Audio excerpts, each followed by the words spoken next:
यहाँ बिहारी जी का एक दोहा जो बहुत ही प्रसिद्ध है वो मैं ले रही हूँ। राजा जयसिंह अपनी नवविवाहिता पत्नी के साथ कुछ इतने मगन हो जाते हैं कि वो दरबार में आना ही छोड़ देते हैं। दरबारी बड़े परेशान होते हैं कि क्या करें, राजा जब तक दरबार में नहीं आएगा तब तक किसी भी बात का निर्णय नहीं लिया जा सकता। सब परेशान थे तो उन्हीं के दरबारी कवि थे बिहारी जी ने एक दोहा लिखकर उनके पास भेजा। बहुत ही प्रसिद्ध दोहा है। नहीं पराग नहीं मधुर मधु, नहीं विकास यही काल, अली कली ही सौ विधो, आगे कौन हवाल। जब राजा ने इसको पढ़ा तो वो समझ गए कि नहीं पराग नहीं मधुर मधु, कि अभी तो ये सिर्फ कली है। कलियों में न मधु है, अभी उसका विकास नहीं हुआ है, उसमें अभी पराग कण नहीं आए हैं। तो वही बात कह रहे हैं कि अली कली ही सौ विधो, अली मीन्स भौरा, कि अली भौरा जो है वो कली पर ही इतना मदमस्त हो गया है कि जब वो फूल बनेगी तब क्या होगा, भौरे की हालत क्या होगी। राजा ने उसके छुपे हुए अर्थ को, उसकी जो व्यंजना थी, जो भाव था, उसे समझा और वह दरबार में आ गए। इसीलिए यह जो दोहा है वो बहुत ज्यादा प्रसिद्ध हुआ कि अगर राजा से कोई गुस्से में तो बोल नहीं सकता, राजा से कोई ये भी नहीं कह सकता कि आप दरबार में आओ। तो बिहारी जी ने जब ये दोहा लिखकर भेजा और राजा को अपनी गलती का एहसास हुआ तो वो दरबार में आए और कितनी सुंदर बात, कितनी गहरी बात उन्होंने लिख दी कि नहीं पराग नहीं मधुर मधु, नहीं विकास यही काल, कि अभी तो विकास भी नहीं हुआ, जो संपूर्ण विकास होना चाहिए वो अभी तक नहीं हुआ है। और अली कली ही सौ विधो, अली भौरा जो है वो कली में ही भिन्न कर रह गया है, उसके संपर्क में आते ही उसके पास ही मंडरा रहा है। तो आगे कौन हवाल, आगे क्या होगा, एक चिंता व्यक्त की और राजा को उसके कर्तव्य का बोध कराया। इसीलिए राजा दरबार में आया और इसकी गहराई को, इसकी मार्मिकता को, इसके भाव को उन्होंने समझा। तो ये था उनका प्रसिद्ध दोहा कि नहीं पराग नहीं मधुर मधु, बहुत ही प्रसिद्ध है। और बिहारी जी ने जहाँ श्रृंगार की रचनाएं की हैं वहाँ उन्होंने नीति की रचनाएं भी की हैं, श्रृंगार की वियोग और संयोग की बहुत खूबसूरत रचनाएं की हैं।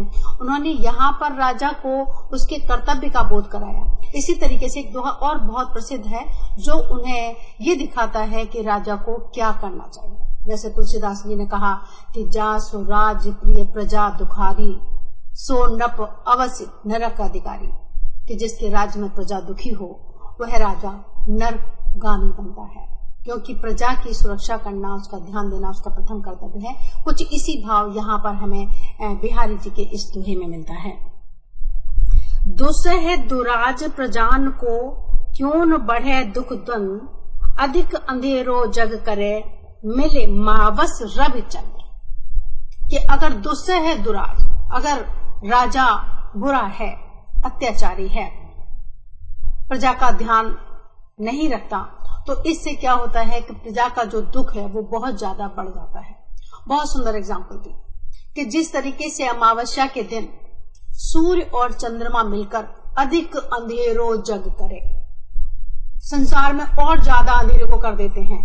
यानी वैसे तो क्या है कि जब सूर्य का इतना प्रकाश होता है, चंद्रमा का इतना प्रकाश होता है, तो जब दोनों मिले तो उनका प्रकाश और ज्यादा होना चाहिए। लेकिन होता क्या है कि अधिक अंधेरो जग करे, मिले मावस रवि चंद्र। मावस है, अमावस्या है, तो उस अमावस्या के दिन क्या होता है कि जब सूर्य और चंद्रमा मिल जाते हैं तो आप सभी जानते हैं ग्रहण पड़ता है।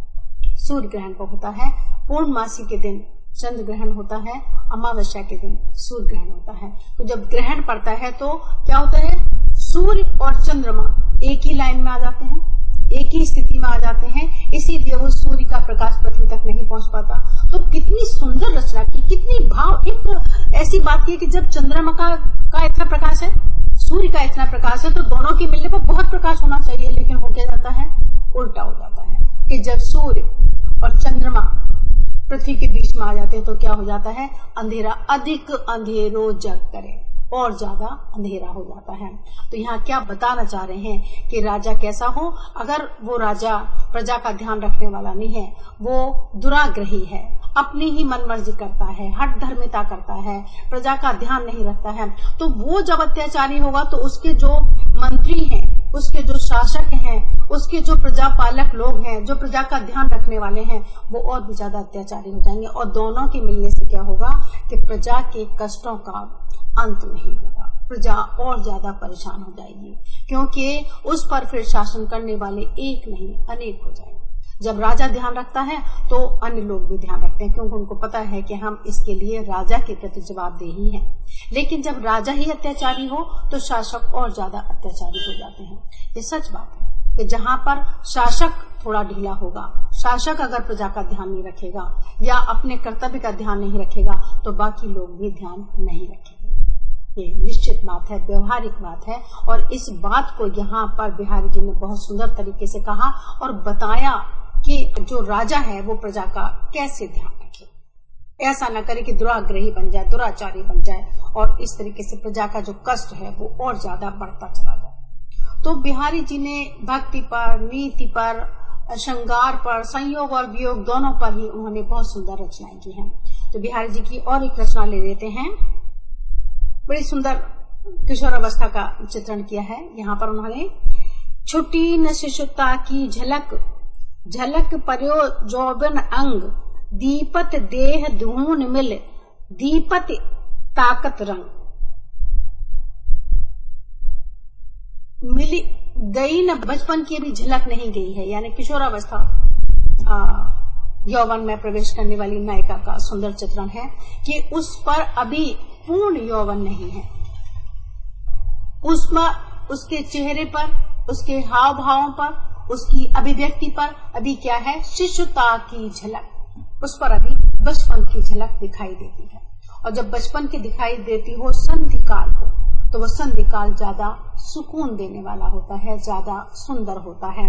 तो वही बात कह रहे हैं कि दीपत देह दुहून मन, मन की तरह उसका शरीर जो है वो चमक रहा है, क्योंकि उसमें इधर यौवन का भी प्रवेश है और इधर शिशुता का भी अभी अंत नहीं हुआ है, बचपन का भी अंत नहीं हुआ है।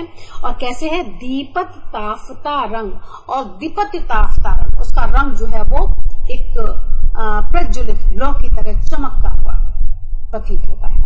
इतना सुंदर उसका रूप है कि उस रूप में एक लावण्य है, एक आकर्षण है और एक ऐसी दीप्ति है कि जो स्वतः एक देखने वाले को अपनी तरफ खींच लेती है, ऐसा उसमें भाव है।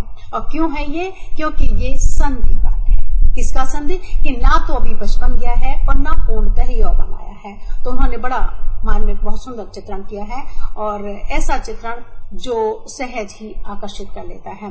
कि ऐसा आपने देखा है कि बचपन की एक अलग मासूमियत और एक अलग चंचलता, एक अलग भाव होता है और युवावस्था का भी अपना एक अलग रूप रंग होता है। लेकिन जहाँ पर बचपन भी हो और जहाँ युवावस्था का प्रारंभ भी हो, उसका जो लावण्य है, उसका जो सौंदर्य है और उसमें जो आकर्षण है वो अद्वितीय होता है और उसका ही चित्रण यहाँ पर बिहारी जी ने किया।